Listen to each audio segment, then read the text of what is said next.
Oh, welcome to the Sharpe Show. So happy to have you with me this evening. A little bit past 7 p.m. on the East Coast. Yes, I'm actually on time again. Look at me go, rocking and rolling. Here talking about something which I didn't think I would be talking about, to be very full with you. The idea that we are actually talking about auditing the Fed. That concept for libertarian is like, what? Now, I know some of you are going to be upset. I know some of you are like, if you're more hardcore libertarian, you're more like, gotta end the Fed, forget audit the Fed, end the Fed. You end it. I get that emotion. I do. But I think we should be happy that we even got audit. Like, we got audit. Like, and we haven't audited yet. But the fact that that's actually out there, that they're actually out there, that we could actually audit the Fed, I mean, progress. That's what I would say to those of you who think it doesn't go far enough. Not that I'm against what you're saying. I'm just being very clear. At least we got that. And it may be the beginnings of this. Now, you might go, Larry, wait a minute now. This isn't good enough. We don't want this to happen. This is a bad idea. All right. Let me explain a quick story if I could. Quick story. I tell this story often, and if you've been listening to me for a while, you may have already heard it, but it's still a good story anyway.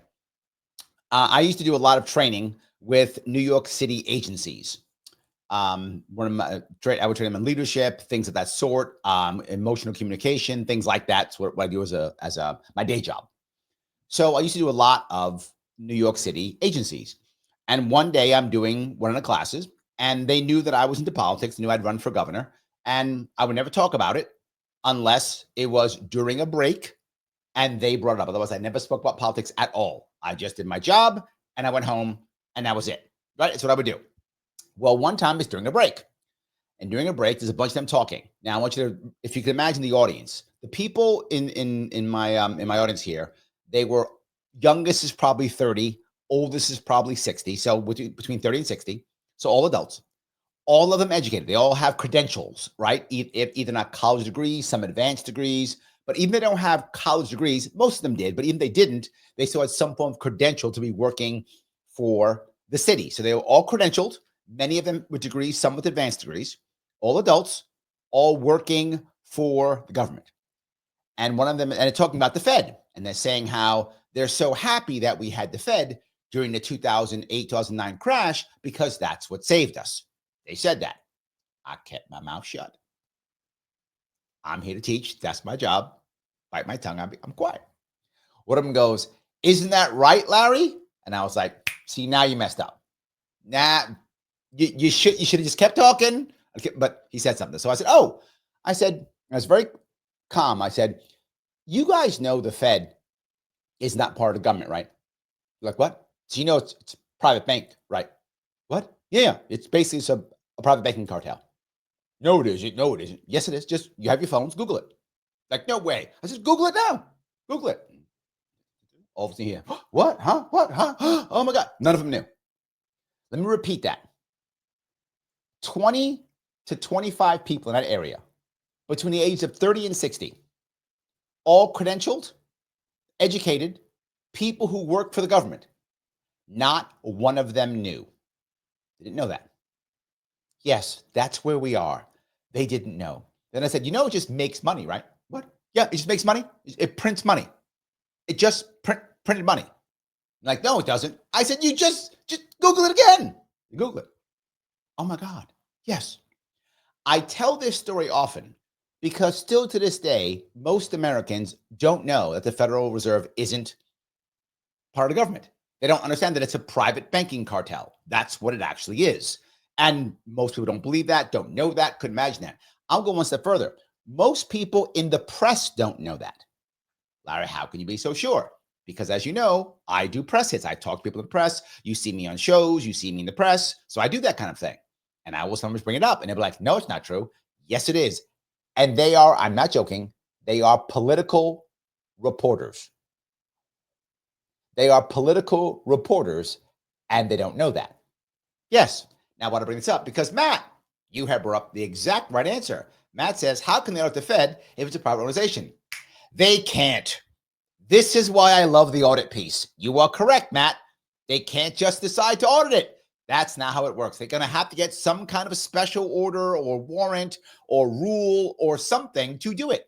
You can't just randomly decide to audit a private company. Yes, Matt, thank you for that. You are correct. Yes. And even most libertarians don't get that. That's why I was brought up, let's audit the Fed. It's why? Because you can't. And most Americans, the vast majority, don't even know that because they think it's part of the government. So you can just audit it because it's part of the government. It's not. The Fed could just say, no, get a warrant. Go away, get a warrant. The Fed can say that if it wants to. Why? It's a private banking cartel. Thank you, Matt, for bringing that up. That was my next point. You kind of took a little bit of my thunder, but still good. You were thinking the same way I was thinking. Yes, you can't just do that. You can't just go, I'm deciding to audit a private company. Now, can you find a reason to? Yeah, but you're gonna have to come up with some type of probable cause, something, right? And to be fair, Matt, they'll come up with something. I mean, because they will, right? They will. But you're right. You can't just do that. That's not a thing. But once that happens, people in the press will actually go, wait, what? Why can't you audit it? Like, it's part of the government, right? Oh, what? It's not? This is why I love the audit piece so much. And I know a lot of you are like, end the Fed, end the Fed, end the Fed. I get it. If you remember, it wasn't Ron Paul who was yelling, end the Fed. It was the people around him who loved him who were yelling, end the Fed. What was his actual policy? His actual policy was audit the Fed because he thought the same way I thought, which is just audit it. That's all it takes. Remember the next person about this? Tulsi Gabbard. If you remember her, she talked about auditing the Fed. Yes, she did too. Yes, because she knew the same thing. Just go to audit. That's the first step. Just audit and watch what happens. And right on time, Pete. Right on time. 36 trillion, 219 billion, 581 million, $958,530.58. That debt is what the Fed has given us. This is the gift that they have given us. This is the gift they've given us, and they kept doing it. Yes, they kept doing it. Yes. Thomas says an antitrust action can require an audit. Yes, but you have to admit that they're a monopoly, though. Wouldn't you? Correct. Again, a win. Yes. Let me grab a couple of super chats, guys. Fahim, thank you for the $9.99, my friend. I appreciate the support so much. Every bit does count. I appreciate it. Thank you so much. Lunatic in the house with $4.99. Trump in retribution, and I heart it. Labels, titles, categories mean nothing as far as policy. Rhetoric exposed. I am working, all on useless notes. Well, I'm not sure, to be forward, Lunatic, if this is retribution or not. I don't know what Trump is thinking. I think I've told you this before. I brought this up in the past, and you see it's clearly true. Trump is not focusing heavily domestically at all. I've warned you guys of this. He has his hands full with foreign policy. And I mean full with foreign policy. You can see it already. He is allowing others to do this, which, again, I'm here for it. I want to be clear. I'm not saying this is a bad thing. I'm not saying it's a bad thing. I'm just explaining what's happening. A lot of people thought, well, Trump will have to handle this and that. No, he's not. Trump has his hands full. He's like, Elon, do that thing. Go. RFK Jr., go do that thing. Tulsi, do that thing. Go. Bye. That's what he's going to be doing. Go do the thing. I'm over here. I am knee deep over here. Go do your stuff. That's what he's doing. And again, I'm not mad at him for it. I'll be very clear. I'm explaining, not complaining. Simply explaining. That's all. I don't mind. Elon wants to go in and tear some stuff up. I'm not going to fight. I'm not going to fight. Because even if Elon is unable to end it or whatever the case may be, right? The fact that he'll bring people talking about it, the fact that we are discussing this idea, I'm in. I am in. Remember, Elon told us he was going to cut 2 trillion off our budget. And I was like, you don't got to do 2 trillion. Look, if he can do it, awesome. Awesome. But it's fine. Give me half a trillion and I will be jumping for joy. Imagine, this would be the best part. Imagine if all of a sudden, Pete, when he does his national debt, it actually goes down. Pete might fall out of his chair. That's fine. We'll pick him up and he could post that it went down. That would be amazing. Just let it go down. It can go down $5. Down $5. So, Lunatic, I'm not mad at all.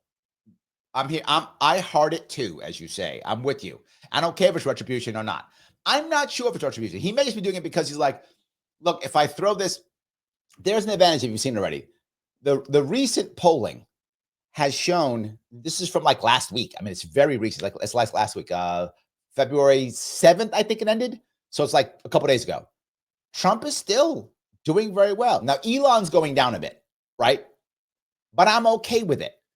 Trump did this before, if you remember. Last year during the summer, as soon as last summer, as soon as Biden dropped out and then they anointed Harris, as soon as that happened, the Trump team was reeling. They were not ready for it. And I warned you, I said it, that's what's happening right now. They weren't ready. They had to reboot everything. And to be forward, they did it. They did accomplish that, but they had to redo that. And that takes time and energy and reshifting, the whole deal. What did they do? If you remember, they threw J.D. Vance out. He was on everything. They'd throw J.D. Vance out. And everybody was yelling at him. He's a bad guy, hates women, blah, blah, blah, cat ladies. Remember, they were hammering him. J.D. Vance was getting hammered. But he was the guy who had to fight in the front lines while the Trump team had to reboot, right? Again, they did it. They rebooted. Well done. They won. Clearly it worked. But that was the plan. Shove out J.D. Vance. He takes all the hits. He fights in the front line. They put the Marine out there, of course. What do you expect? Of course. They throw that out there, and then they reboot. That's kind of happening now. Trump is doing some things and saying things that he's not sure if going to be good or bad. That Gaza thing. Anyway, he's saying all kind of stuff. So what do you do? You have Elon Musk do all this stuff. Elon Musk takes all the attacks, takes all the fight, takes all the battle right now because he doesn't care. He does not care what you think about him. That's what he's doing right now. So, yes. Thank you for that, Lunatic. Let me keep going if I can. Super Weapons, thank you for the $5. Everyone should read The Creature from Jekyll Island by E.G. Griffin. Yes, absolutely true. That explains it. But to be forward, Super Weapons, you could just Google it and it would still work. But yes, this is a great book to read. It shows how they literally just changed everything and said, I think we're just going to take over and just take all the money. And people went, yeah, let's do that. And that's what happened. That's basically what happened. So yes. Lunatic goes on to say at 199, thank you. Trump, 30 days in more than 4 past years. This is I saw a piece. I think this was on, I think it was Breaking Points. I'm not sure, but I think it might have been Breaking Points where they were talking about how people were looking and judging Trump. And one of the words they used was, believe it or not, energetic. And you're right. Trump is not a young man. No insult, no shade. Look, no shade. The reality of it is, though, he is far more energetic than Joe Biden. I mean, it's night and day. It's 2 separate planets. They're so different in what they're doing. They are completely different in what they're doing. It's very odd to see the difference. And Trump now looks like he's Superman because he's compared to Biden, right? So Trump is more energetic. Clearly he is. I mean, obviously he is. But when you now compare him to Biden, oh my God. Oh my God. And I don't think that the geriatrics in the Democratic leadership were prepared for this at all. They were not at all. So yes. Lunatic goes on to say, we tried telling government connected money was going away. Even if they back him, would be affected. They didn't open ears. We tried telling government connected money was going away. Even if they back him, would be affected. They didn't open their ears. Okay. I'm going to assume what you mean by that is that the establishment, those types, I think you're right. That's true. you see, look, I said it last year and I keep saying it. This last election was an anti-establishment election as much as it was a pro-Trump election, right? Trump was able to, if you remember initially when Harris first came on the map, when she was first anointed, when that first happened, she got a bump. Why? Her team initially was able to kind of spin it in that she is going to change things. She's the change agent. That was their spin. And for the first couple of days, it was kind of working. Again, Trump wasn't ready for it. The Trump team was not prepared. They did not know how to fight back. They weren't ready for that at all. They just threw JD Vance out there and said, let's figure some stuff out. And in the first couple of days, she was actually winning that battle. The problem is that she had no new policies. She had nothing to change. It was clearly a lie and not true. And when she initially had it, the Trump team couldn't respond right away. Neither did they. They didn't jump on board and go, see, here's our new plans or our new ideas or how we're going to change things and see how Trump's an old fogey and knows the old stuff. They did none of that. Nothing. And then Trump came through and said, I'm going to do much stuff. I'm doing this. I'm doing that. I'm doing this. And all of a sudden it completely swapped. And it was like, oh, okay, so Trump is the different guy. He's against the establishment. He's the anti-establishment guy. And that line completely worked. So yes, I agree with you on that piece. Ryan says, I think for $2, my friend, tear it up, Elon. A lot of people think that, Ryan. And this is the part that I think too many people who are on the Democratic side have not figured that out. They think they can just yell Elon bad. And we don't care. But we don't. And the worst part is even people who are being affected, right? Even people who are being affected are like, okay. Even those being affected. And that's not normal for us, right? Once you touch me and my money, I get mad. Americans are like, we'll see. Let's see. That's what you're hearing them go. Let's see. They're not saying yay, right? But they're not yet. They're not in the streets. They're not screaming and yelling, Ryan. They're either with you going, tear it up, Elon, or they're going, we'll see. I think most Americans, I think, are just going, okay, something's changing. Let's see. I'm not going to say anything yet. I'm going to wait. Let me see if something happens. And this is what I will say again. If they don't see change coming soon, Trump is going to suffer if that happens. I'm not saying he's right or wrong. All I'm saying is he's got about a year or two. And he knows it, right? He's already said it. He's told people. He's basically told people, I got 2 years. He didn't say those words, but he basically said, I got 2 years. And if I don't fix some stuff in 2 years, I'm in trouble. That's what he's basically said, because he's already told all the people around him, you need to give me results in 2 years. If you don't, you're gone. He's going to start blaming them. You're going to watch heads roll. About 18 months from now, you're going to start seeing heads roll. People who cannot give him a win are going to start getting fired. Gone. I promise you that. Quote me now. It might be less, but I'm saying around 18, maybe a year to 18 months. You're going to start seeing if they can't start showing, look, we did something. They're going to start getting gone. Like it's no tomorrow. All those people. It's going away. Now, obviously, guys like Elon Musk are going to be there for a while because he's taking all the hits right now, which is just like Trump did the same thing with JD Vance. Not to be forward. JD Vance made out like a bandit. Now JD Vance is to hang out, be the nice guy, say nothing, get himself set up for 2028 or whatever. So JD Vance went out there and got his ass kicked, but he took one for the team. And now they're like, we got you. Come on back. So JD's in a good spot now. He's doing good. They didn't kick him to the curb.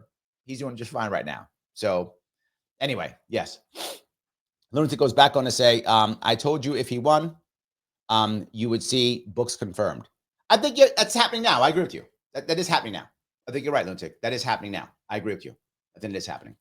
So, but I did want to keep going a little bit. I know I gave a bunch of, let me go back. Guys, I know you're enjoying it. That's why you're watching. Click the button known as Lima, India, Kilo, Echo. Please click that like button. You click it so that the man, you know who he is. His first name is Al. His middle name is Gore. And his last name is Rhythm. That guy loves when you click that button. The one known as Lima India Kilo Echo. He loves that. So please do it. He also loves when you repost it, when you share it or repost it someplace else. He loves that too. Also, please subscribe if you have not already. Please subscribe or follow me on Facebook, X, Rumble, Insta, all the things. Please do so. When you are subscribing on YouTube, don't forget to click all notifications. It does matter. As you've seen, people are super chatting me. Please feel free to super chat me. It goes right to the front. I pop those up right away. You can also become a member if you want. I try to grab members first whenever I can. You click that join button. It's $49 per month.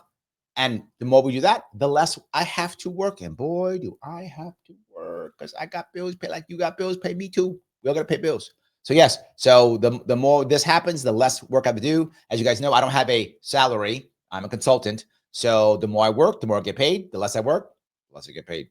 That's kind of how that works. So in any case, if you knew, that'd be great. Rumble, also a member. If you want to, click subscribe during the live. $4.99. Also, that would be great.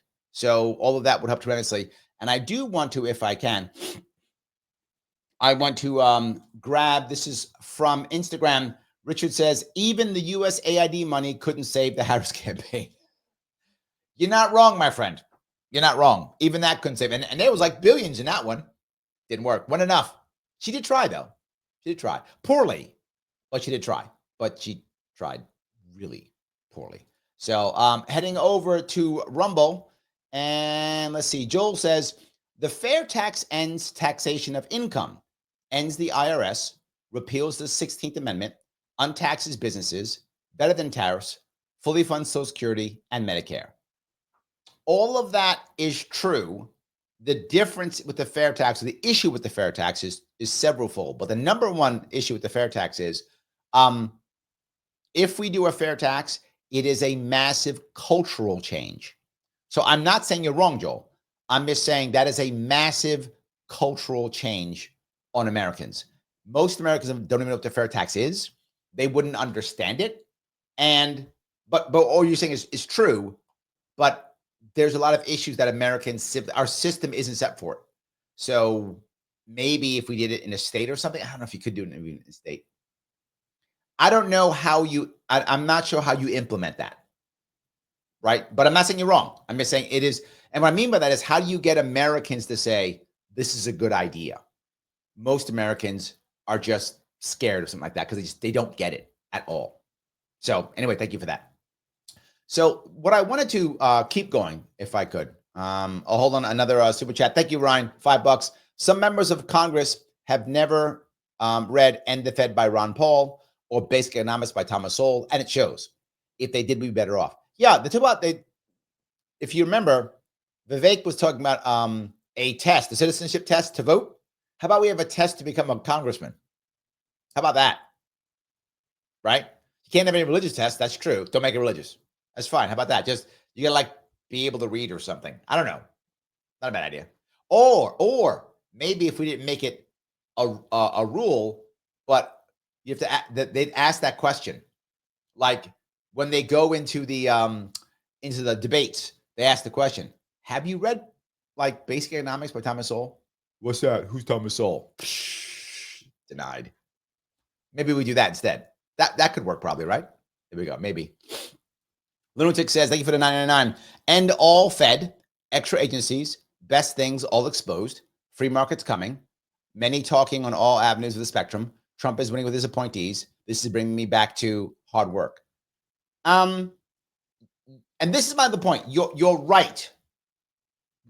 Maybe not, I'm sure we're going to go right. You're in the right world. We're not there yet. But why I'm so excited is we are obviously on our way, Lunatic. I mean, it's so obvious we are on our way. We are on our way to exactly that. Just talking about auditing the Fed means we might end it. We might not, but I'll take it. We're already ending the agencies. And you see that so many people are getting scared. That's why I'm feeling better. Because they're like, we can't stop USAID. And their answer is something like, it's only 0.7%. It's not going to do anything. Okay, then why are you mad? Let it go. It's 0.7%. What do you care? Because they know it's the beginning. And Trump actually said already, he said he's going to ask Elon, if I remember right, he said he's going to go education next and then Pentagon. I cannot wait till Pentagon. I cannot wait till Pentagon. That's the juiciest of all the juicy. I am worried that he won't be able to get there, that somehow the courts or the Senate or something is going to stop him because there's so much money in the military industrial complex. There is so much waste and fraud and theft. There's just so much of it. If you actually found out what's happening there, you'd have to arrest probably half the Pentagon and half the senators. I mean, yeah, I hope it gets there. My worry is it won't. Like that may be a bridge too far even for them. Like unless you open up Gitmo for them, right? Not for the migrants. Don't open up Gitmo for the migrants. Open up Gitmo for the thieves in the Pentagon. Open up Gitmo for the senators. Open up Gitmo for them. Maybe I'm changing my mind on Gitmo. Like I've not been a fan of Gitmo ever, but you do that, I could change my mind. I could change my mind if you open up Gitmo for that. I could, I'm open. That's all I'm saying. I'm open. But I got to keep going if I could. And why does this matter so much when we decide that we are going to audit, right? Whatever the case may be, audit the Fed, end the Fed, whatever the case may be. Because as Pete showed us, it's $36 trillion, right, in debt. You might go, well, Larry, I mean, how are they going to pay that back? Who owes that money? Blah, blah, blah. It's China got to pay us. Well, I looked over at what Reuters said. Reuters came up with their idea. And they say that about 50% of that, give or take, of our debt is held by the U.S., some way Americans, either U.S. investors or some type U.S. companies or U.S. people, something, right? It's held by America, about half of that. So about 18 trillion of that, give or take, about is held by Americans. And some of it's held by the Federal Reserve. Some of it's held by Social Security. And about 25% of it is held by foreign investors. So they're all buying up our debt. You got to pay them all back, right? Because they're buying bonds, right? They're buying our treasuries, and then we have to pay them back, right? So we owe them a bunch of money. Or we have to keep paying them a note on it, right? We just keep paying, right? So we just keep paying and paying and paying. So we have to stop it at one point. But the sad part is even more. There's also the unfunded debt. Now, I looked to see what numbers they have for that. That's hard to find. But Cato, as of last year, says that unfunded debt as of last year is about 73 trillion. That's in addition to the 36. So now it's, what's that, over 110? Is my mathing? About 110 million? Is that about right? 100 million. 110 trillion. Sorry, million. That's for chumps. 110 million. Anyway, 110 trillion in both. That's a lot. We have to somehow get around that. The beginnings of that is the audit. Even if we could just stop the bleeding, how do you get $110 trillion and pay that back? Could you? Yes, right. Could Americans do? Is that something? If anyone could do it, America could do it. Of course, if anyone can, right? But even if the American people actually understood that we are $110 trillion in debt, like really got that in their heads, we just got it. Like we're $110 trillion in debt. Trump said it in his Super Bowl interview. He said, "We're not very rich." What president has ever said that? Every president goes, "We're the most richest, most powerful country in the world." Always say that, in the world, most richest, most powerful in the whole world, blah, blah. He said, "We're not that rich. We're $36 trillion in debt." Who says that? He did. That wouldn't have been said before. That just wasn't, it's not a thing they said. They just didn't say that, right? They always just said, America's awesome, America's great, everything's awesome, everything's great, always. He was like, we're in debt, 36 trillion. Well, add the rest, 110 trillion. If Americans actually got that, we might change how we think. We might actually change how we think. We might say, let's stop giving everybody else our money. Let's stop fighting wars all over the place. Let's stop it. We might actually do that. I mean, we might not. We might say like, bomb the world. We might, but I don't think so. I think we might actually change our minds. So looking over at Rumble, Peace Logic is now a monthly supporter. He became a member. Thank you, Peace. I appreciate it. Over on Rumble, I do appreciate it. Every little bit counts. Thank you so much, my friend. I do appreciate it. So yes. All righty. I do want to grab some comments too. I know I haven't. So Mike Voss in the house says, just what might they find? And then what would America do about it? I mean, global crash as dollar is revalued and ending spending is the least of the issues.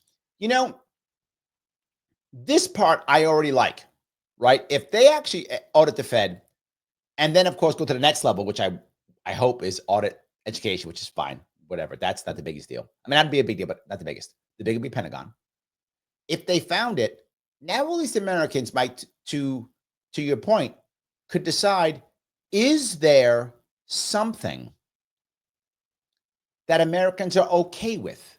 In other words, are Americans okay throwing $100 billion at Ukraine? I don't think we are. But if we are, at least let's be open about it and say, hey, look, I know we can put $100 billion someplace else, but Ukraine matters. And let the American people go, okay, you know what? Take our money. We're good with it. I mean, I don't think they would. But if they did, at least we have say. Clearly, I'm libertarian. I don't want any of the money going out. But if I have a choice, at least let me decide where my money goes at a minimum. Give me that at least. Not just, oh, we've decided as your betters, because we're smarter than you, that we're going to put the money in this space and you just shut up and keep paying. I'm not okay with that. I'm not okay with that. So what the problem that the reason why I think they may not get to the Pentagon is what you're talking about, Mike, is that what will they actually find? There's some really bad stuff here. You know it. I know it. I wish it was just about, defending America and that was it, right? At least I could get, but yeah. Matt says, a true audit's not what Musk is doing. I don't think we know yet, to be forward with you, Matt. I mean, maybe. I don't think we know yet. I'm not sure what we're going to be doing it. I don't know. So Andrea says, I am dancing the idea of auditing the Fed. You and me together, Andrea. You and me together. Yes. You and me together. I'm with you. Such a Destroy says, smaller, less government, all for it. This part, there is a worry I have. Search, there is a worry. And the worry is we're doing it very quickly. Now, I think we kind of have to, and that sucks. I don't like that we have to. And the reason why we have to is if we don't hit hard and fast now, the establishment will stop. That's what they do. They slow stuff down. They stop. They make things worse. It's what they're good at. It's their skill set. They'll find a way of doing it because that's what they do. They're good at it. So we have to. My worry, though, is the same as I said with Malay, right? Malay did what he had to do. I believe that, and I back what he did. At the same time, it was painful, right? It was painful. There's no way around it. It was. I don't want to be so painful. But we have to start saying, how can local people take care of this? The thing that people haven't gotten is what Trump's cutting of the funds, freezing of the funds did is it let people know that we take $3 trillion from Americans in the States, give it to the government, at the federal government, so they can give it back. Holy crap, that's stupid. Why aren't we just keeping our money? Holy crap, that's stupid. Let's end that. Let's let local people find answers to help local people. We could do it. But Larry, without federal funds, it's our money. Or more debt? We don't need the debt. We don't need the debt at all. We just don't. Cage John, thank you for being a member. Good evening, all. Cage present and quite eager for this one. Oh, Craig's present, sorry, and quite eager for this one. The times, they are changing. This is true. This is true. I agree. Yes, they are. And I'm happy about that. Again, not unhappy. Kim says, real simple, either allow an audit or shut it down. And that's the piece, right? Here's the issue, Kim. What if they don't allow the audit? What if they go, No, we're a private banking company. You can't just audit us. Okay, great. Then they'll have to find some other way of doing something, right? And they will, whether it's because of antitrust law or whatever. They'll find an answer and they'll have a reason to go do it. And the fact that you said no, right then and there, should be a sign that you got to shut it down. And my hope is when the audit comes, all the people on the board decide to resign in protest. That's my hope, because they don't want to get caught, so they resign in protest. I hope that's true. They all resign, you can start shutting it down. Now, here's the problem. If you just shut it down, our entire economy is based on debt. Our entire world economy is based on debt. If you shut this down, this is how the reserve currency has value, through this magical fiat, the Federal Reserve. You might go, but Larry, that's why we got to shut it down. Yes, agreed. But I go back to my earlier point. Do I want to do it so quickly? Do I want to do it right away? The shock to the system, and I know people go, doesn't matter, shut it down, Larry, we have to. Here is always my worry. When we shut it down too fast and the shock to the system is so much, what do people ask for?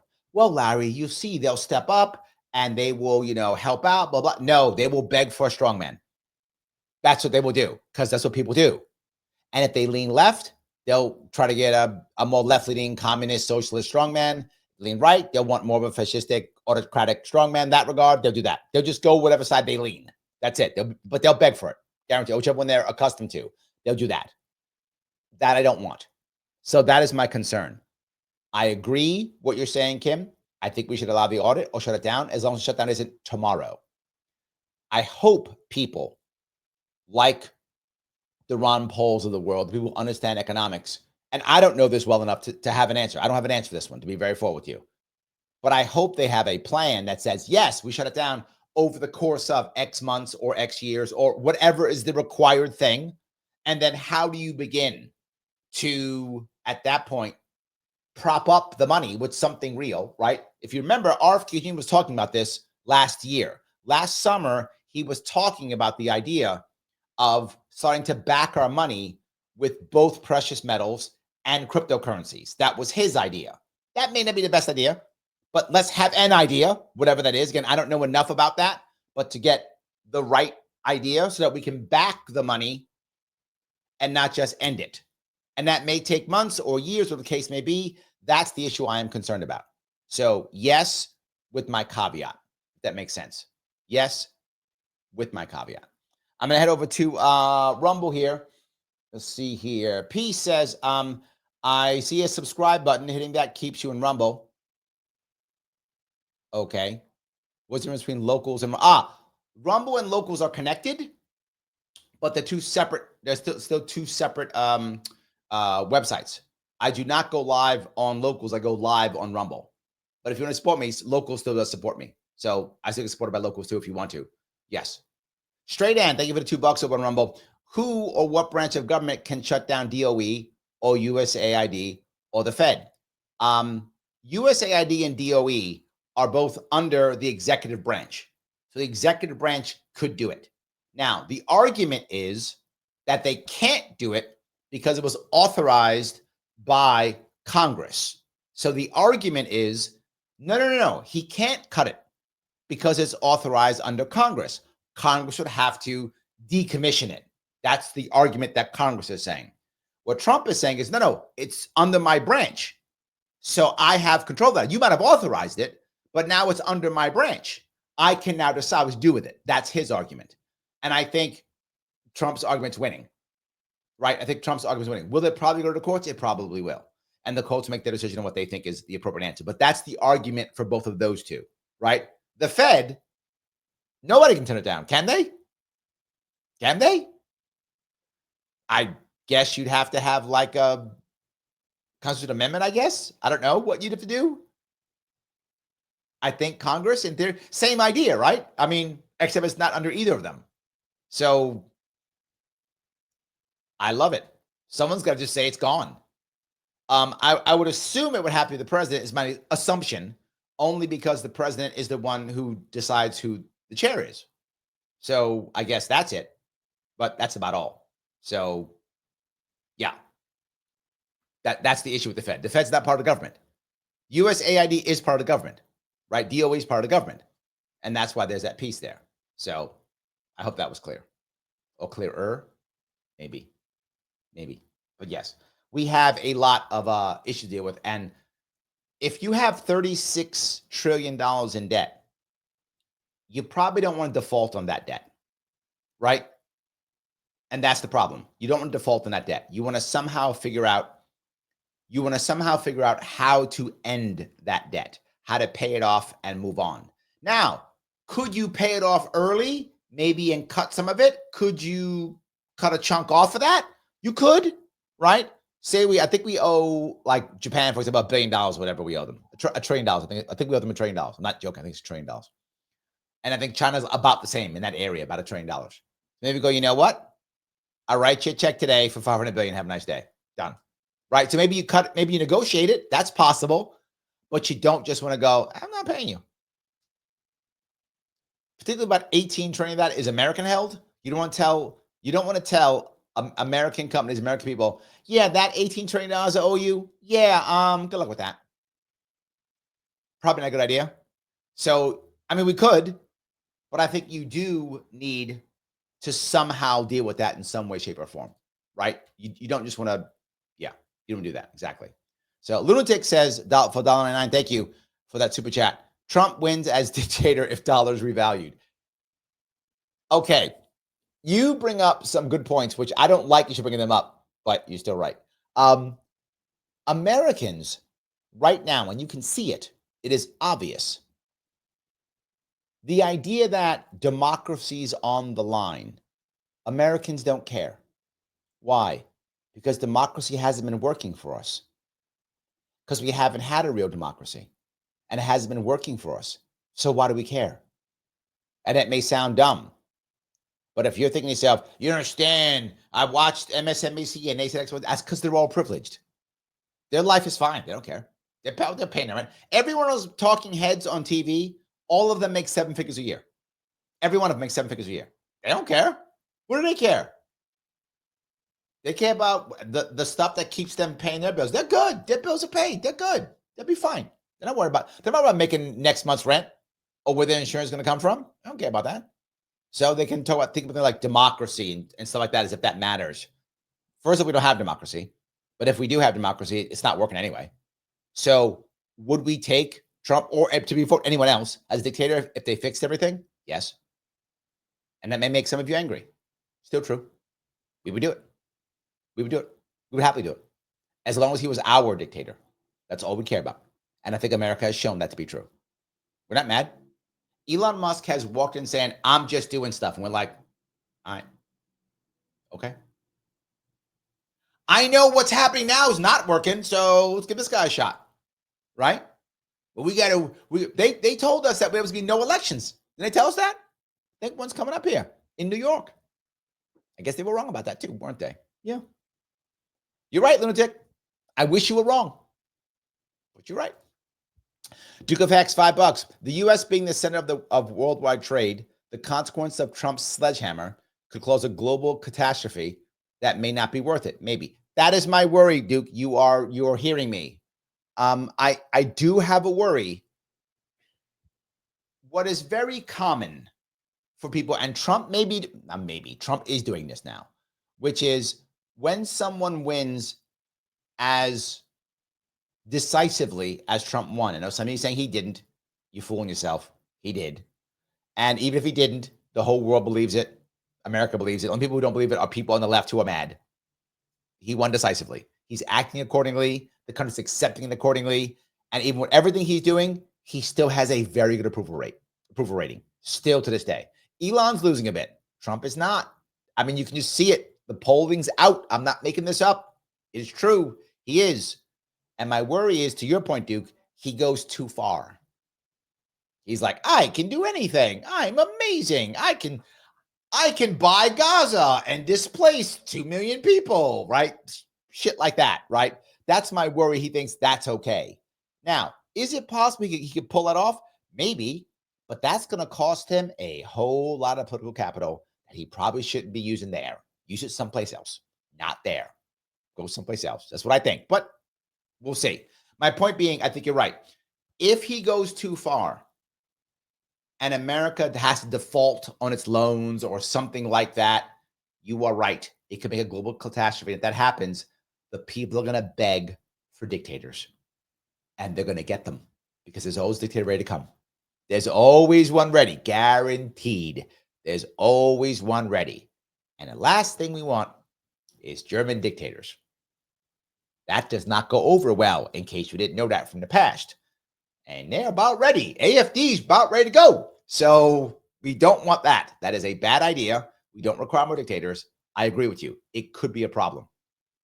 It could be a problem. Lunatic says, globalism killed all my friends, stand alone. That sucks. Lunatic, I didn't know that. That's terrible, man. I'm sorry to hear about that.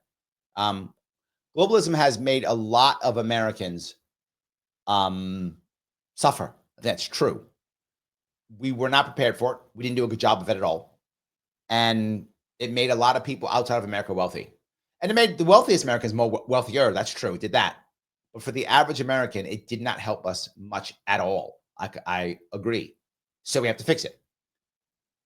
But to Duke of Hex's point, I don't want to fix it to where what I get now is a bunch of dictators across the world, right? We should fix it without that outcome. That's what I'll say. We should fix it without that outcome. So, yes. All righty. Matt says, some D-bag from Vermont is making a speech about how Trump didn't win a landslide election. They're saying that. It's just, Matt, they can say what they want. It's fine.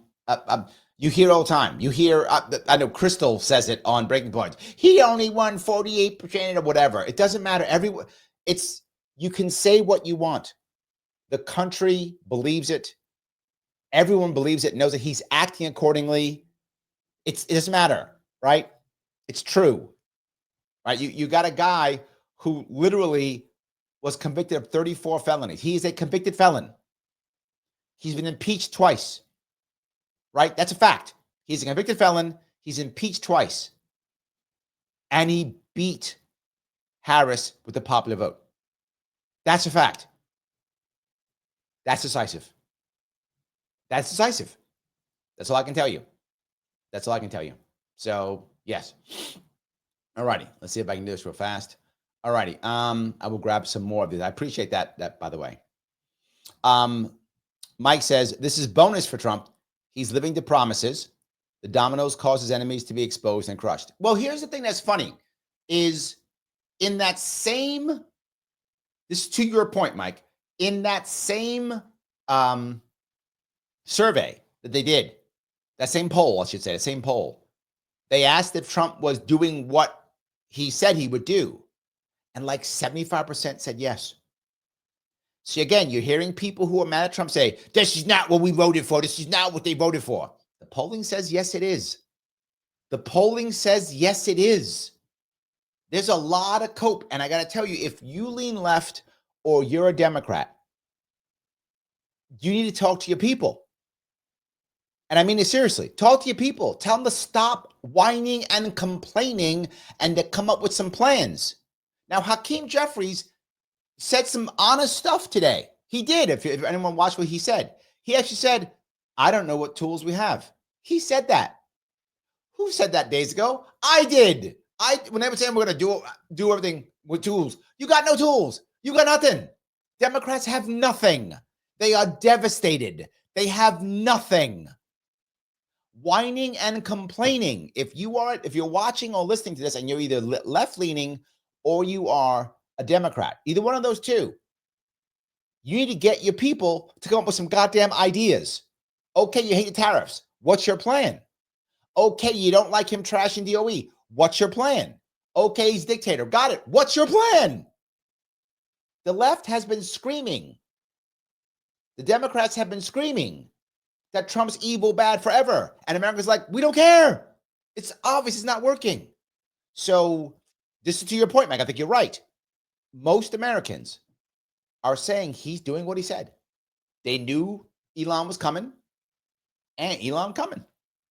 That's it. They know it. That's how it is. So that's right. Yes. Lunatic, you are busy tonight, my friend. Says Trump being pissed at all the private money spent on a campaign exposes everything. All the private money not spent on a campaign exposes everything.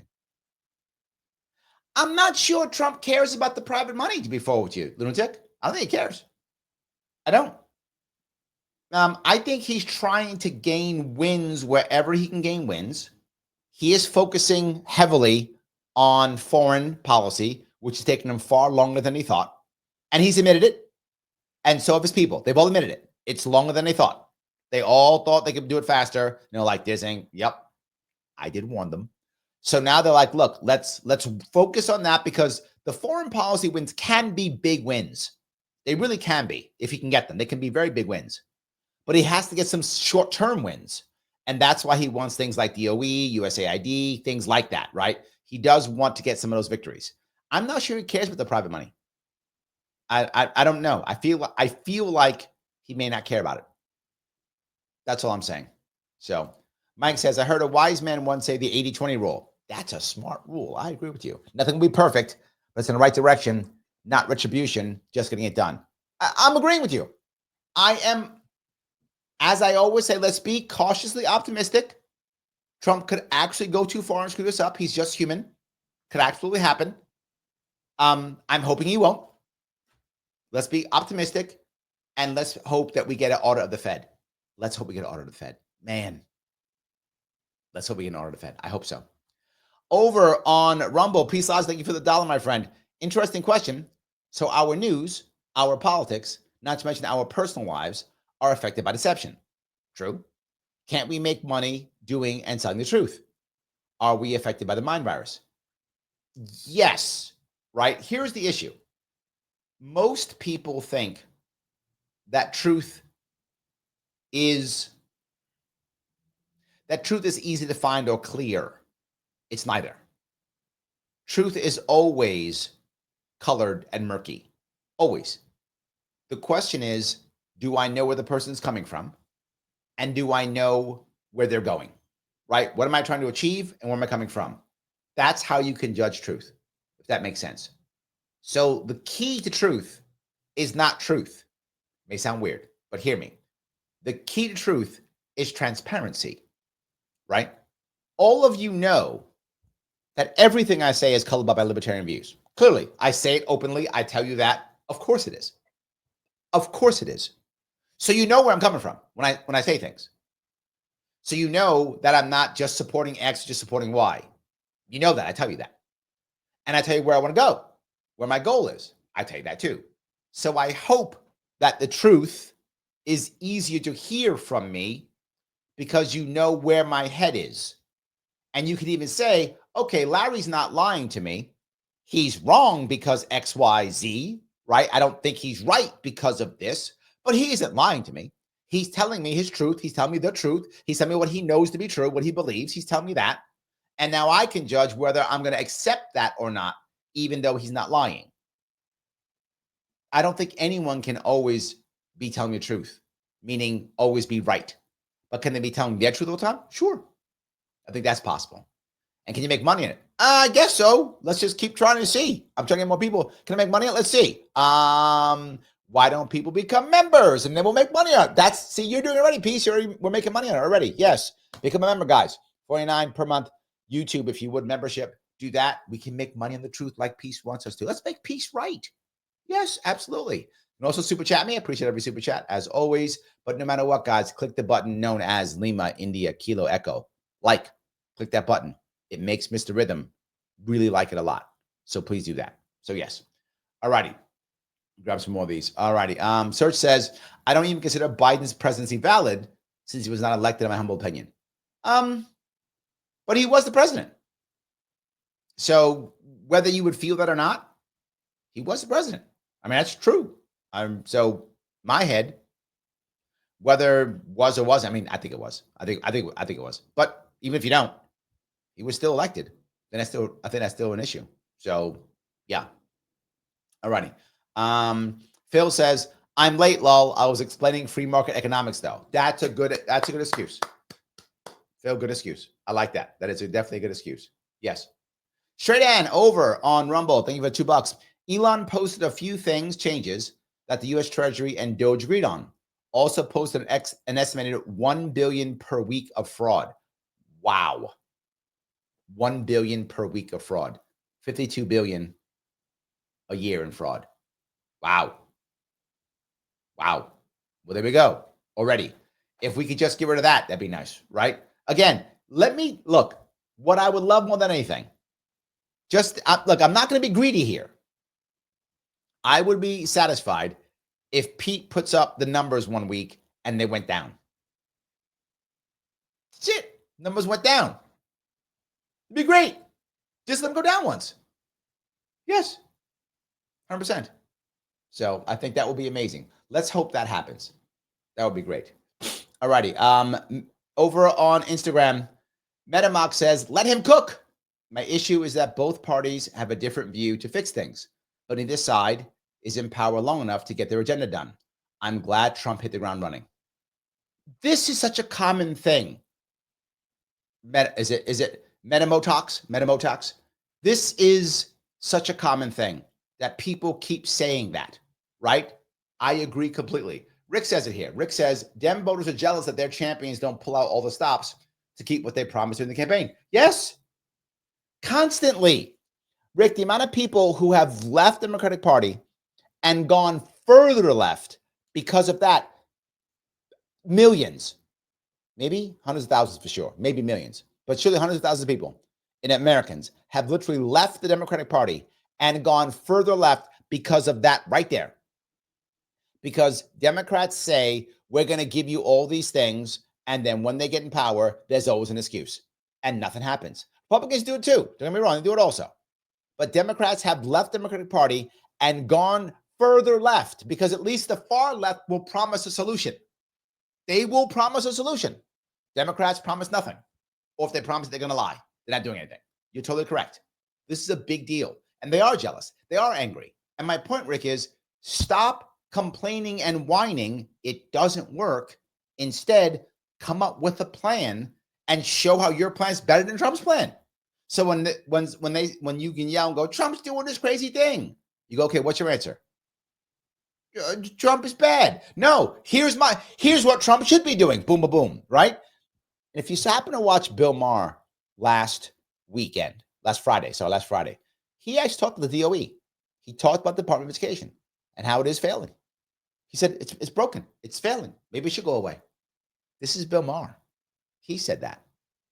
Not just that. He was talking about how this is terrible. Trump is destroying everything, but then recognized that he had no answer. That's the problem. He's just finding reasons to say how Trump is bad. I get it. You've been doing that since 2015. For 10 years, you've just been saying how bad Trump is. He won twice. It doesn't work. Come up with a plan. The problem is they don't have one. That's the problem. Yes. Mike says I'm wrong. He says replacements by summer. You don't think a year? All right, we'll see. We'll see. We'll see. I think it's a year. And the reason why I think it's a year is I think he's going to have his hands full overseas. I think he's going to let stuff go. I think it's a year. But we'll see. In the summer, you can come on and tell me how wrong I was, or I can be right again. We'll see. We'll see, Mike. That's all I'm saying. But yeah, I think a year. 18 months probably is too long. I think you're right. Matt at War says, stopping Consumer Financial Protection Bureau is crazy to me, like billionaires supporting mega financial companies to attack regular consumers.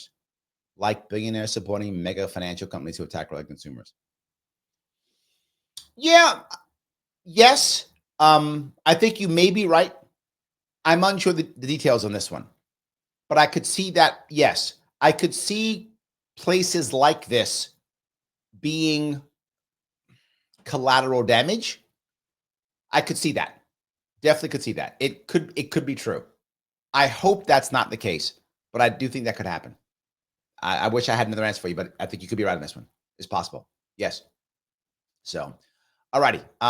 Brennan says, hey, Larry, I love your videos. Do you ever come to Canada? I have in the past. I'm happy to go. Let me know where you are, Brandon. See if I can make a reason to stop there. I do a lot of upstate stuff. So if it's anywhere near upstate New York, many people don't know, but New York is a border state. We don't think about that. But yes, we border Canada.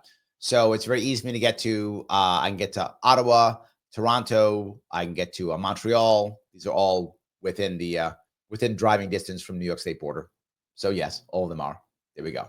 So all right. Andrea says I body slammed the like button. Rick says violate that button. You can't, or you can lightly caress the like button if you want to. Also, all those things are possible. You can pick. So yes. All righty. Let's see here. Peace. Thank you for the dollar. Elon saves us all this money. Wouldn't it be exciting if large majority of this money saved went to something we can all agree on? Maybe 10% goes back to the people in a check. Brainstorming. You know, there's the issue, right? And it's a valid point. The problem with doing the right thing, which would be to pay off debt, is people won't see anything right away.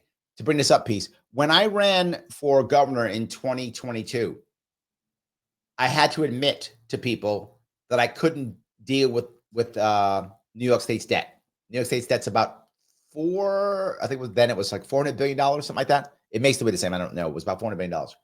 And again, for New York State, it's a lot. For America, joke. But it's a lot of money for us. And they're like, what do you mean you got to pay the debt off? And the libertarians got mad because they're all virtue signals. Just got mad at me because you have to do the thing that virtue signals. And I'm like, the problem is we are so broken as a state. I can't touch the debt because I have to fix the massive holes in the state first. Otherwise, no one will see any benefit. People will keep leaving while I try to pay the debt off. Now you might go, Larry, that sounds terrible. Yes, that's how broke. I didn't make this problem. I didn't put us $400 or $500 billion into debt. I didn't do that, but we are. So I might have to fix some things while I hold on to debt and service it to set us up to where we make more money so I can begin paying off the debt, if that makes any sense. That was my whole goal with New York State. New York State's worse off now than it's ever been. There's no way anyone can actually take care of the debt in New York State right now until you at least fix it to where we stop losing money. Right? New York State is just losing money every single year. You have to get us into the positive first so we can begin to service our debt. So to your point, Peace, do we have to do something positive for the people so that they're okay with it? I think yes. I think your concept is a good idea, right? Do we do stimmy checks? I made that up. Maybe it is right? But do we cut income tax? Do we cut something to where we somehow reward Americans for all of the pain we're going to put them through? I think it's not a bad idea. I think you're right. Something like that's a good idea. I don't know what that is. Stimmy check's the easiest, obviously, but that may not be the best. There may be some other way of assisting or helping in some way, shape, or form. So yes, I do like that idea. So, all right. Let's see here. Let me keep going down the shore. I do appreciate all of these guys. I do appreciate it totally. All righty. Okay. Kim says, dissolve the Fed, print our own currency, put it in We the People Bank. That way our money works for us, not private central banking system. Well, there's two parts to this. Number one is legally, states can't make their own money if it crosses state lines. So a state could make its money. In theory, a state could have its own currency. It could if it was only a state currency. It cannot compete with federal currency. You have to actually change the Constitution. You have to change a lot of things to make that okay, right? But I know someone will be very happy to hear this right now. It would be Roger Meadows. You could create individual local public banks. You could do that, in which case the banks would be localized. You could do that, right? More credit unions, things like that. You could do that. That is an idea you could do. So yeah, otherwise it'd be a massive change. So yes. Pete says, could they make Ron Paul the Fed chairman? Yes, they could. I don't think they will. That would be amazing. I mean, amazing. I hope that's true. Yes. So Matt says, fair tax, a national sales tax, disproportionately affects the poor. A progressive tax system is more fair. That's actually not true, Matt. To be very full with you, the current idea of the fair tax does have a cutoff on dollars that basically creates a type of negative income tax, where if you are, I forgot what the number is, the most recent thing, if you go to, it's like fairtax.com or something like that, I forgot where it's going, but it talks about the idea that what would happen is if you make under a certain amount of money, that's a tax rebate that would pay for your tax in that regard, make it more of an aggressive tax system. So in theory, if you just had a national sales tax, you'd be correct. But the current fair tax plan is not that. There is a way of making it work to where it does take care of people who are, I think it's under 40K. I think that's right. So it does make it, that doesn't affect the poor disproportionately with the current idea of the fair tax. That's why it's not just called a national sales tax, because it is a different system. So I hope that's clear. If you can check it out. Is it? I think it's, is it fairtax.com? Hold on. It might be fairtax.com. I don't remember where it is. Is it that? No, I don't see it. Maybe I'm wrong. Is that it? No. I don't know. No, but there is a spot. Look, if you look for the fair tax, there is a spot. If you do a little homework, you can find it. The current plan is not that. So, yes. Ryan says, Larry read my mind on the congressman aptitude test. That would be amazing also. Agreed. I love the idea that you have to earn the right to be one of our representatives. The problem is the problem is emotionally and culturally, right? The reason why we can't do that is we did that, 150 years ago to stop Black people from becoming congressmen. So we have a cultural issue. We have to work on that, right? If we could change the cultural issue and make sure it's clear, and I mean openly clear, that we say it in a way that is caring, in a way that makes us feel good about it. We worry about the feels. We worry about those things. We have a shot at doing it. Otherwise, the cultural issues will stop it immediately, Ryan, because of our past, right? We have to get past those cultural issues. Otherwise, we'll get angry. So, yes. All righty. Let's see if I can do this here. Riot says, why not assign a Dem to run Doge with Elon? That way it'd be hard for Dems to say he's doing shady stuff. Well, I think in theory, that's a wonderful concept. I do like the concept. The problem is, can you find a Democrat who would do it? Right? A Democrat doing it would be seen as a traitor, right? Because remember, Elon bad, right? Billionaire man bad, orange man bad. If a Dem were to do that, they'd be seen as a traitor, right? So they only have two choices: go and be a traitor, or go and sabotage and destroy it. Either one. Both are bad, right? You have to find a Democrat who will be prepared to be accepted as a traitor, or accept one's going to come in and trash everything, right? That's the issue. So, yeah, okay. Mike is reading my mind. He goes, Dems would sabotage anything attached to. Yeah, they protect party with no interest in change. Yeah, not one Dem has supported anything so far. So pick who. Yeah, okay. Mike read my mind. Yes, Mike and I are on the same page.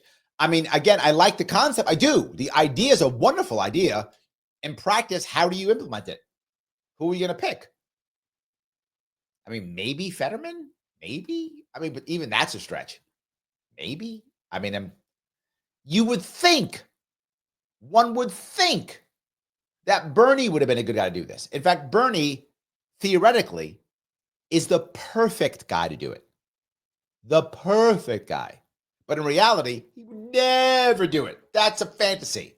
But imagine if he did.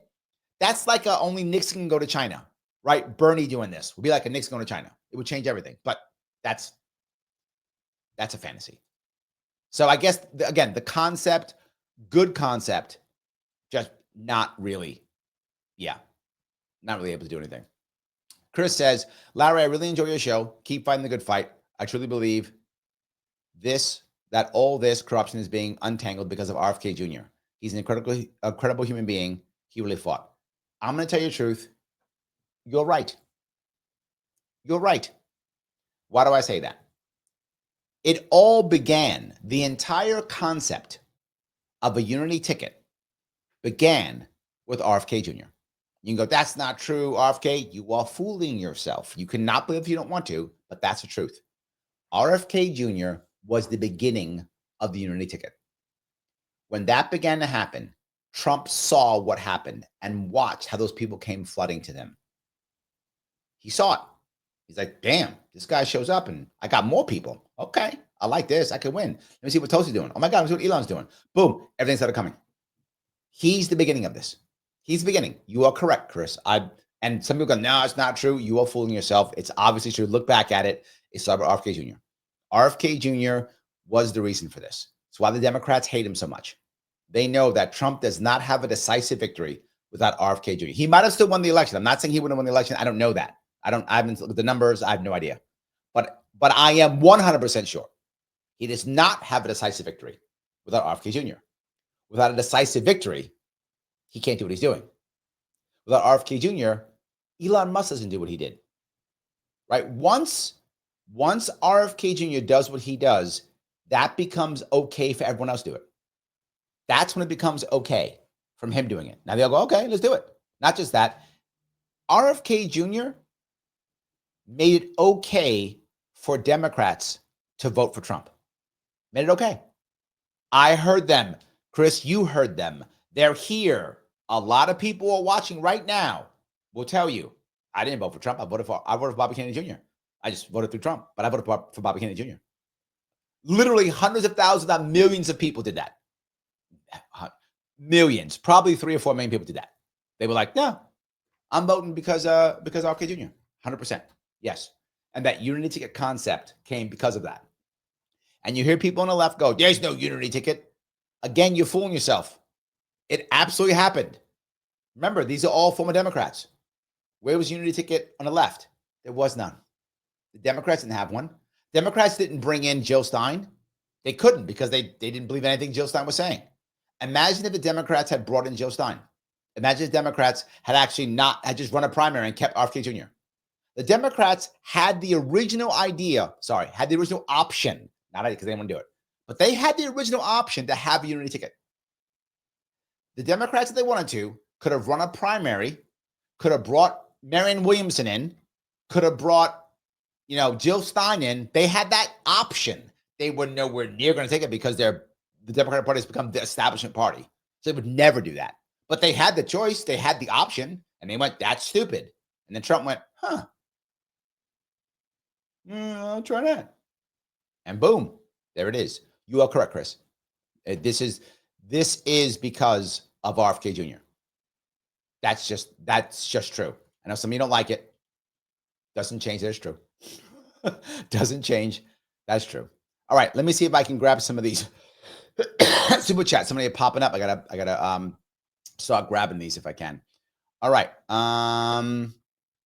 Let's see here. Lindsay says, got you all money's private owned to Federal Reserve. Oh, that's what you meant. Got it. Okay. Okay, Lindsay, I got you. Okay. All right. He goes on to say, people live the routine, Larry. Look, I say this often, lunatic. People are a lot of people are overwhelmed. You might not like that. You might like that, but they're overwhelmed and they're trying to just get their stuff done. They want to live a good life. They want to play on their phone and they want to have time with their family and friends and they want to work and they want to make money and they want to buy cool things. They want to watch cool TV shows and stuff. They want to go travel and go meet people and stuff. They want to do stuff, right? I get it. People want to do stuff and they want to have nice things. It's what people want. And sometimes they get stuck. They get stuck in a rut trying to get to the next thing. And it's not easy unless you're already wealthy, right? If you're already wealthy, life is good. But if you're not wealthy, you're in a routine. You're in a rut. A lot of us are. A lot of us are. One of the things I enjoy about this show is it gets me out of a routine. I'm talking about different things, different people, going back and forth. That's why I love it being live, right? Because I just talk about, I never know who's going to be on, who's going to say stuff, who's going to respond to me. I don't know. And I like that. This is how I don't live the routine, lunatic. This show is how I don't live the routine, right? Plus, also, I'm a consultant, so I have different clients. I mean, literally every week, different clients, different things. Last week, I was on a criminal case, consulting, and then I'll be raising money for like this thing or raising money for that thing. So I'm all over the place. So that's how I do it. So yes. So Linda says, why were vets criminalized from Koreans today? Vets are criminalized. Not sure where you're going with that one. Lindsay goes on another $1.99. Lars Maps said Larry show up 2028, get to work. Thank you, my friend. I don't think Lars wants to run again. I mean, he might, but that was a tough one. I don't know. Not everyone's as crazy as me. Most people run once and they're done. I'm the idiot who keeps going. So that's me. Yeah, I'm the crazy one who keeps running. Most people don't. So yes. He goes on, thank you, another $1.99. Wants and needs, my brother. Yes. Look, people, this is going to sound funny. I bring this up when I talk about my sales training and my business training. I always remember something. People don't buy what they need. That's not a thing. People buy what they want. Needing it is a reason why they want it. But lots of people don't buy things they need. Lots of people ignore things they need. Lots of people buy things they want that they don't need at all the time. So people buy what they want. Needing it is a reason why they want it. Doesn't mean they'll get it. They may not. So yeah, I agree. But either way, people should be able to enjoy their lives. So yes. P says, want to super chat for cheap? Get Larry's attention for cheap? 200 characters for $1. It's like a dozen eggs for $1. Get your butt over to Rumble. Let's poke the bear for $1. He's not wrong. He's not wrong. It's true. Thanks, Peace.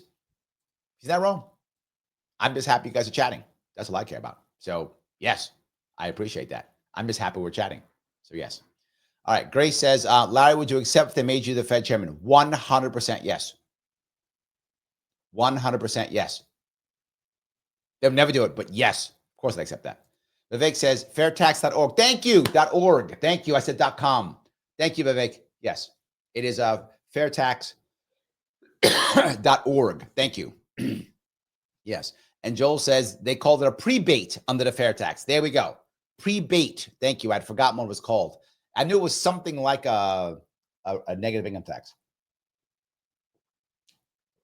So yes. So that is why the actual fair tax concept is not just a straight national sales tax. That's why that's what that's about. So yes.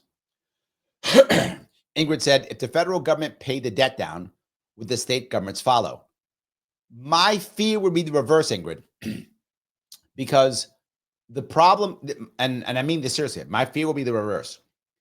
So many of the states, as you've heard me say 1,000 times, their entire plan for their budget is just federal money. That's it. That's the plan. It's not grow my state. It's not build more jobs. It's federal money. That's it. That's the answer. And many of you thought I was joking when I said that. And you find out, oh my God, he's exactly right. That's actually the plan. The plan is just federal money. So if we start paying our debt down, there's not going to be enough money to go back to the states. The states may actually find themselves in more debt initially. If the federal government actually puts its house in order, some states may find themselves in deep trouble. They're going to have to shift and adjust and do everything a different way. There could be local pain because of that. And that is my point that I mentioned earlier. It could be worse. So I'm trying to get rid of that cough. So there we go. All right.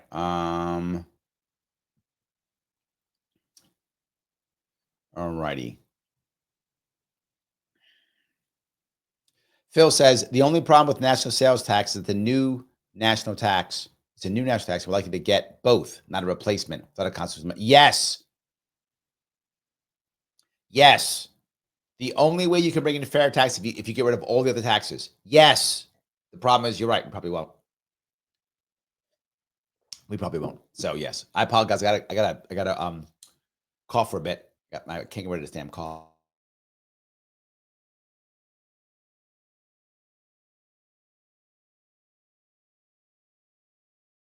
All right. Thank you for that.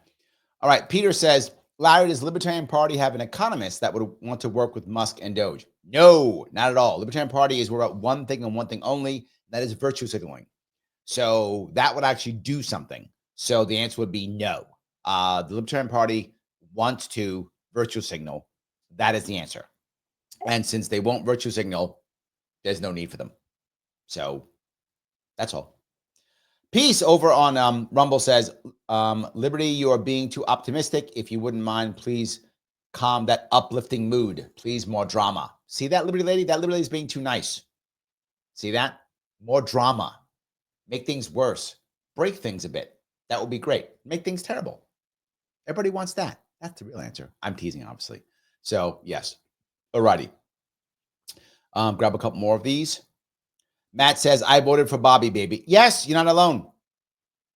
You're not alone, Matt. Ryan, same thing. Voted for RFK Jr., Tulsi, and Elon. Yes, absolutely. Yes. That is the answer. Absolutely. Yes. Grace says, a lot of liberals, old school liberals, and Kennedy fans felt like Bobby gave them the okay to vote for Trump. True. Yes. The Kennedy magic still exists.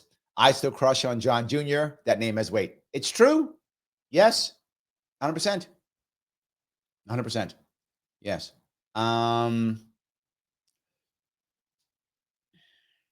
Nico says, damn, if it was up to chat, that would be Bobby, would be POTUS.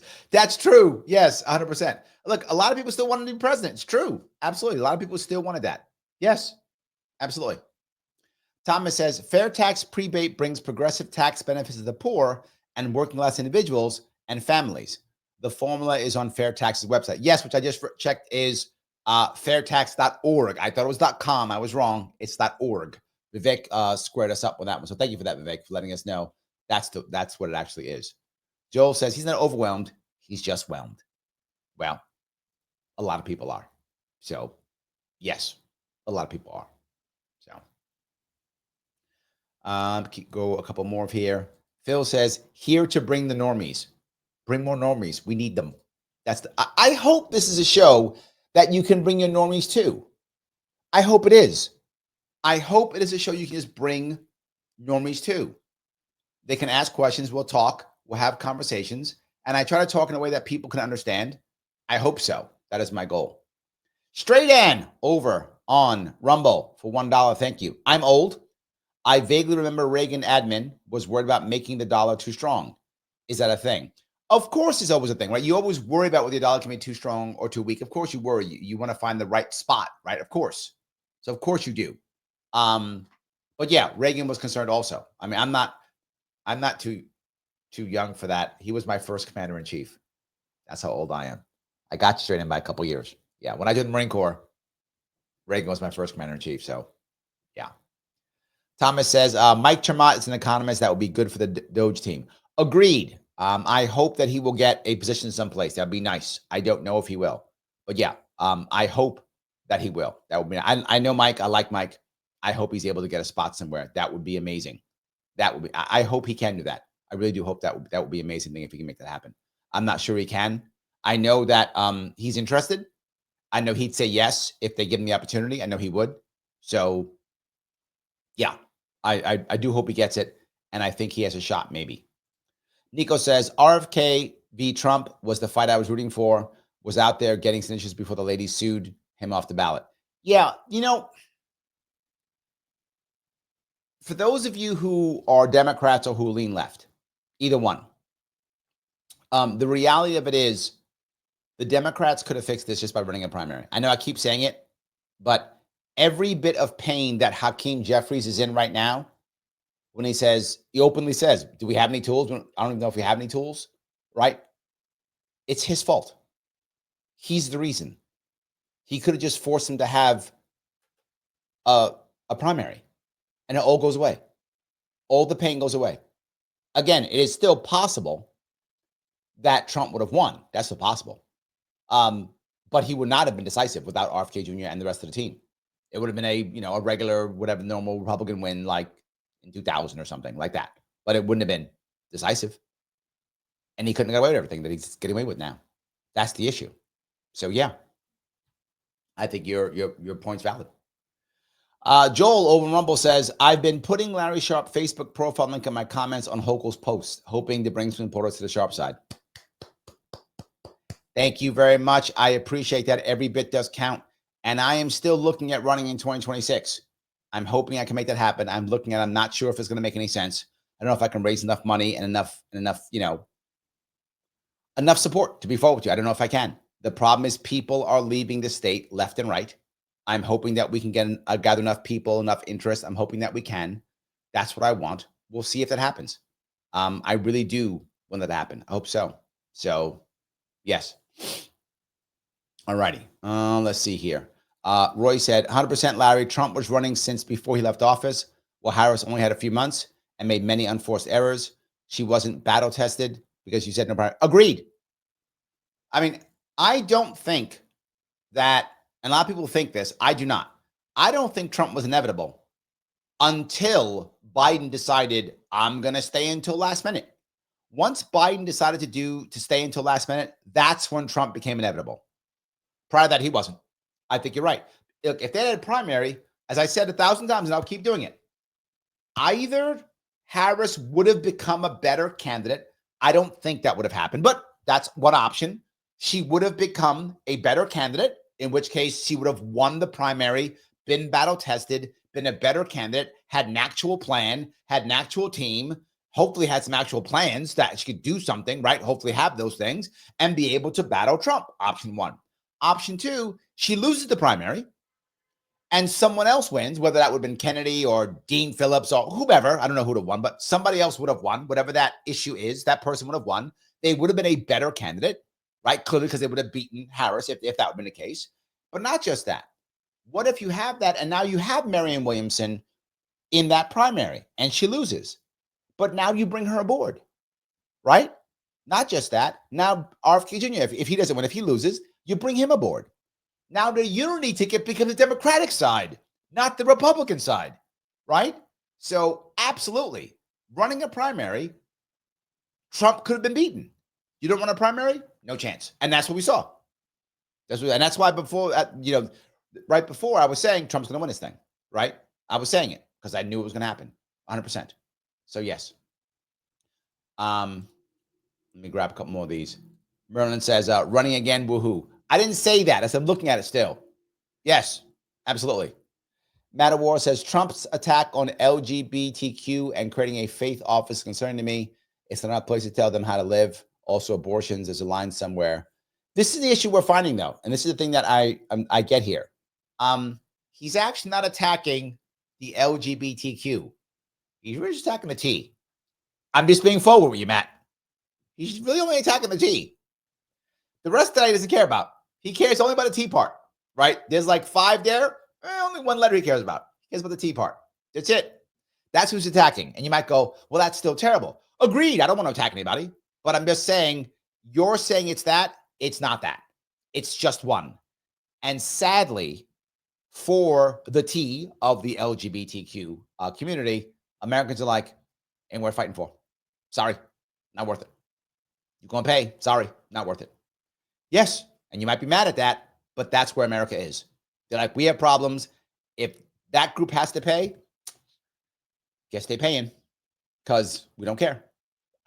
I don't mean to be mean, Matt. I'm telling you what's happening. He's not attacking the LGBTQ. That's not a thing. He's attacking only the T, and he's picked that out specifically, and Americans aren't ready for it. They're like, we're not prepared to fight for that. That's not something we're ready. We're not. And because of the push, there's a push here. What I mean by this, and if you are heavily into the trans community or you care about them closely, you may be upset when I tell you this. I'm just going to be very forward. The idea of tolerance versus acceptance. The vast majority of Americans, I mean the vast majority, are absolutely tolerant of the trans community. That's true. The vast majority are. And you can say I'm not. The data is there. It's absolutely true. The vast majority are. Some aren't, but the vast majority are. What they feel bad about is the image that has been so well done. And shame on the Democratic Party for failing to fix this. So well done. Is that the trans community is forcing itself upon others. Now, is it actually forcing itself upon others? Not really, but it doesn't matter. The view is that it's forcing itself upon others. The Democratic Party has done nothing to fix that. And to be forward, the trans community has done a terrible job of countering that. They've done nothing to counter it at all. So that is what a huge chunk of America believes, as is not prepared to fight at all. Sorry, Matt, I'm being very forward. That's what's actually happened. So that's why America's like, okay, whatever, right? The idea of biological men being in playing sports with biological women. Vast majority of America's against that. It's not even close. It's like 80%. It's something crazy. Vast majority of America's like, that's a stupid idea. Not good. I happen to agree. That's also a stupid idea. Just because you're trans doesn't mean you get to play a sport. It doesn't. Don't care. I don't get to be a professional basketball player. I don't want to change the rules for me. You gotta give me a pogo stick so I can play basketball. I'm in my 50s. I want to be an NBA player. No, I don't get to play. Too bad. I'm not good enough. Whatever. Too bad. You're trans. You do you, live you. You don't get to play a sport just because you're trans. You're not owed anything. If that makes you angry, I'm sorry if you're trans. And vast majority of America agrees with me. It's not a thing. And they pushed it instead of going, you know what? Let that one go. Can we just exist and not be attacked? And they're like, no, we got to play sports. And again, they did nothing to fix that. So that crushed them. And you make a Larry, that sounds so dumb. You can say it sounds dumb all day long. The data it's what happened. It's literally what happened. They did not do a good job of that at all, Matt. And the idea of abortions, the second piece about abortions. For most of America, abortions are not going to be affected. California, New York, it's not going to be affected. So that's why people aren't fighting on that one either. Because from the vast majority of women, their actual safety has not been affected for the vast majority of Americans. Now, there are some, don't get me wrong, I would say in New York State where I live, it's not a thing, right? It's just stuff that Democrats say to sound like they're being attacked or something. But nothing's happening in New York State. There are states where women are in trouble. I get that, and they will have to fight locally on that, and that will suck. But that's not a national issue anymore. It just isn't. It didn't work. Those national issues are not landing anymore. And again, if you are leaning left or you're a Democrat, you have to accept these two things I just said as true and fix them. And stop saying, Trump hates trans people. America doesn't care. As means that it doesn't care. It doesn't work. He hates abortions. He hates women. Doesn't work. My governor said, if you vote Republican, you are anti-American, anti-woman. It didn't work. More Americans voted for Trump. More New Yorkers voted for Trump than last time. It didn't work. So, Matt, I hear what you're saying. I hope you understand what I'm saying. I'm not trying to be mean. I'm trying to show you what's really happening. This is what's actually happening. And if you care about those communities, you have to change how this entire message is coming out because it's failing miserably. It's just failing miserably. So anyway, hope I didn't make any of you guys angry. It wasn't my goal to make you guys angry. I'm just being forward. So yeah. Thomas says trans women and female sports is 90-10 issue. Yep, 90-10. I thought it was 80-20. It is, yeah, it's not a thing. It is not a thing. You just have to accept that it's not a thing. So Roy says, among 500,000 NCAA athletes with less than 20 biological men are seeking to compete. Then they're done. No. Those 20 people are screwed. And they're not screwed in life. They just don't get to compete against women. So 20 people cannot compete. Roy, you and I aren't going to be in the NBA either. We have to accept that. Just have to accept that. We're not going to be able to compete. It is not worth having a horrible other issues in America because of 20 biological men who want to compete against women. It's not a thing. They're just screwed. And that if that makes me a bad guy, I accept being a bad guy. Just how it works. So yes. So yeah. Mike goes, not supporting gender affirming care for children or breaking Title IX for 0.05% of global population is not phobic. Agreed. Yes, it's agreed. And then most people would agree with that too. Yes. I do see that. Yes. Joel says, I only saw attack on underage. Yes, good point. Yes, absolutely. That's true. Also good point. Yes. Phil says, keep it gay, keep it gay, keep it gay. Phil says, gay it up. Yeah, I'm with you. It's not really an issue in that regard, right? No one cares with the gay people anymore. That's not a thing. Whatever. Whatevs. That's it. Yeah, Phil says Trump made the village people a ton of money. Very true. Yes. Thomas goes on saying the left is on the wrong side of backing 80-20, 90-10 issues. Yes. And when you can do that, you can, but you have to have something else that's so big and so important and so valuable, right? Or it's got to be something that matters that much, right? This isn't that. You can do it, but it's got to be something like, I don't know. I'm not sure what I don't know if I have one. I don't know if I have one. An issue that would be there right now. I'm not sure. So yeah. Ryan says, Larry, I never played in the NBA. I'm 6'2" and still can't dunk. Plus, I'm 43 years old. Yeah. Well, I'm not 6'2". I'm shorter than 6'2", and I'm over 10 years older than you. I'm not playing either. So yeah, absolutely. Peter says, Larry, did you see the ad during the Super Bowl for women's varsity tag football in high schools? I didn't know it was a thing. Yes, a lot of them they're going to flag football. That's true. Yeah, that's a thing. It is popular. So look, let them play. Motivates you. All good. I have no problem with it. No problem at all. Yes. Cheyenne says, the T community lost America when they couldn't listen to Dave Chappelle.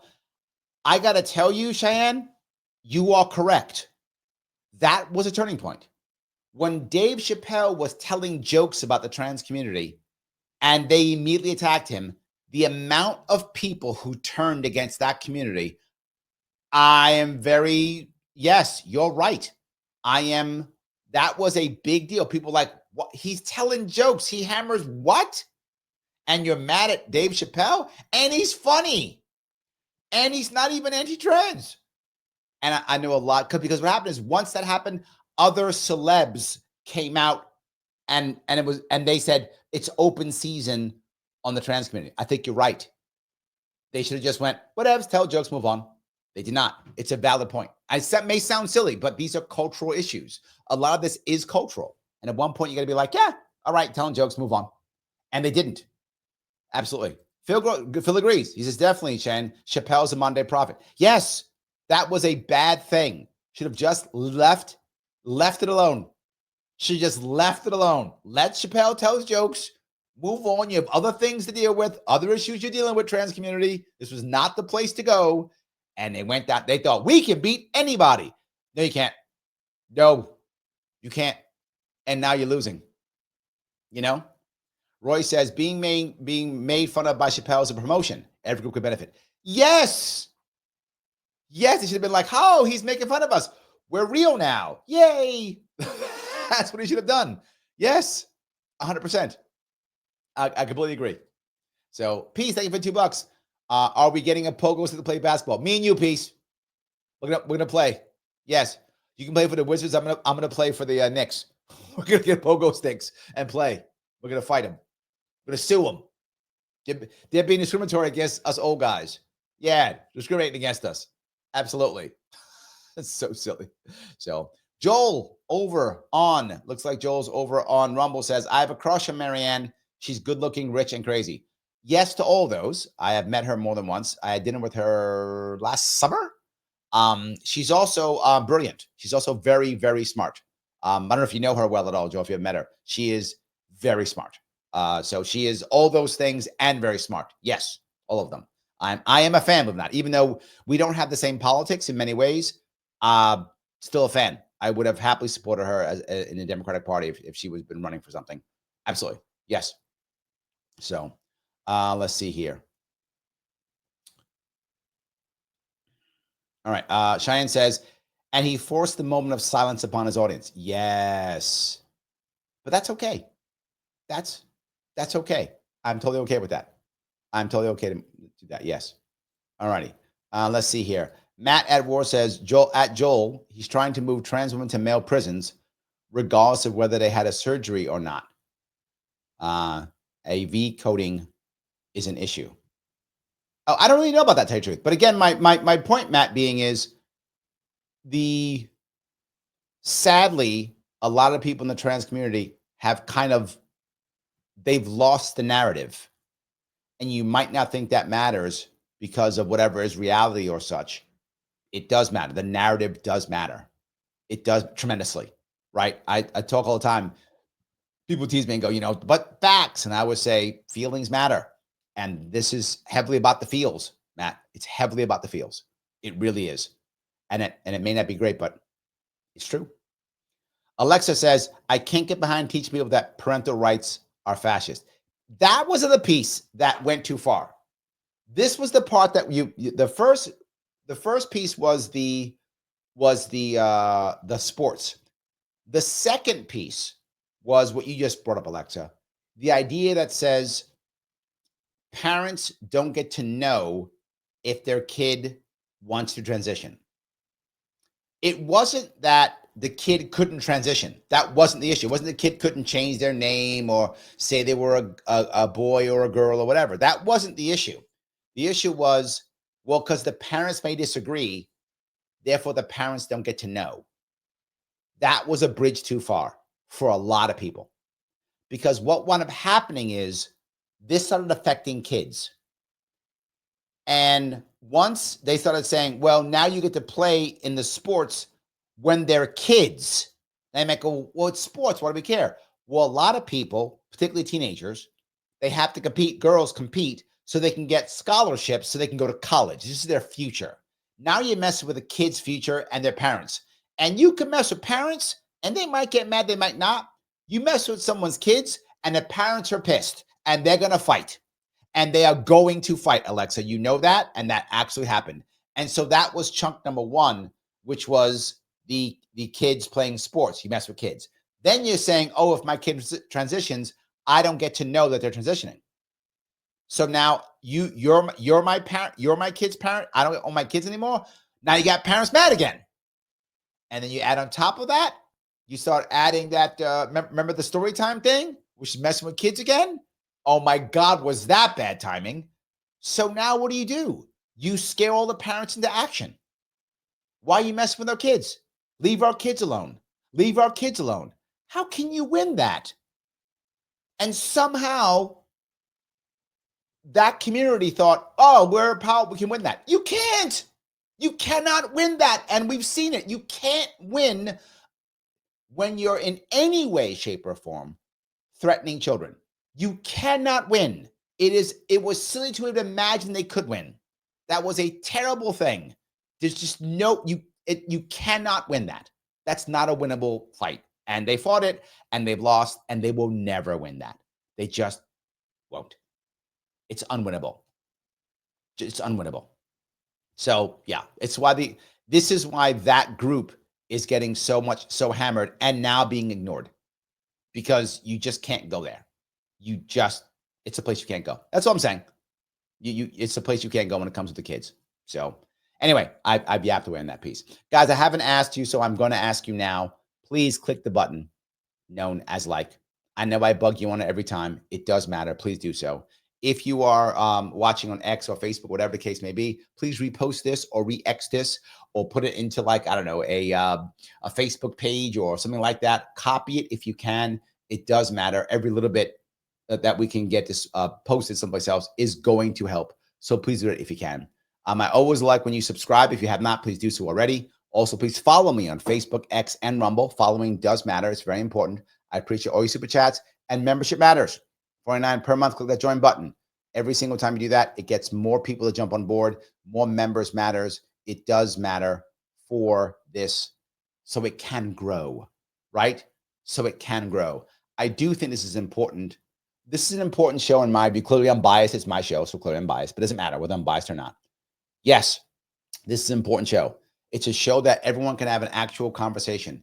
And you hear me. I will talk about issues that are challenging.